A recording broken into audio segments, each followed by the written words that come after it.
Gracias, señora Presidente. Ya lo han anticipado miembros de nuestro bloque.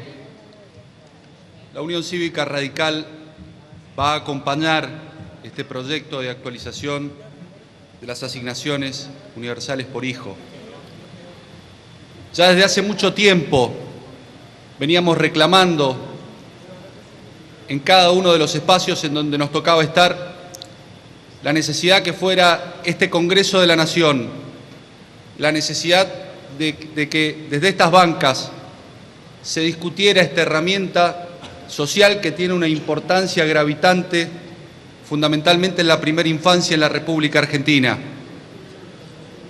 Y yo no quiero entrar en una disputa de autorías, si fue la oposición o fue este gobierno el que planteó la necesidad de contar con una herramienta como la asignación universal por hijo y la asignación universal por embarazo. Y más allá de las autorías, lo cierto es que esta asignación es una realidad.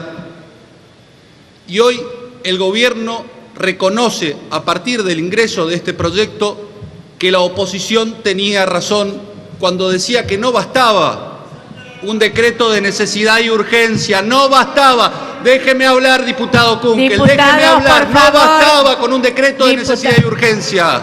Diputados, por favor. No bastaba, porque necesitábamos que la asignación universal por hijo fuese una verdadera política de Estado, porque no solamente necesitamos que tenga consagración legislativa, necesitamos que tenga consagración constitucional, porque yo acá escucho a miembros del oficialismo que graciosamente hablan de que esta era una herramienta discrecional, arbitraria. Pues esa herramienta discrecional y arbitraria la utilizaron estos últimos 6 años, porque los aumentos en la asignación universal por hijo no tenían en cuenta el proceso inflacionario que desde el 2007 viene viviendo la República Argentina, sino que lo que tenía en cuenta era el termómetro electoral, y lo utilizaban como una herramienta electoral cuando esto debía ser una verdadera política de Estado.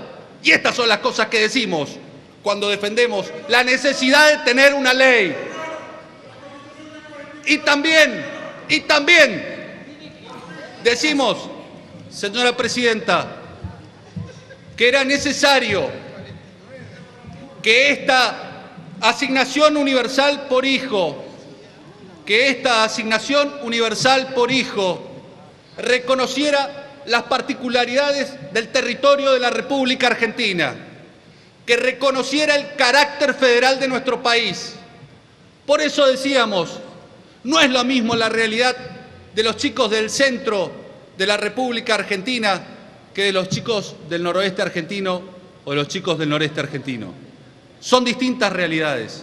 A los dos seguramente los acusa la pobreza, pero pega más fuerte en algunas provincias y en algunas localidades de nuestro país. Y esto, necesariamente, esta ley lo debía reconocer.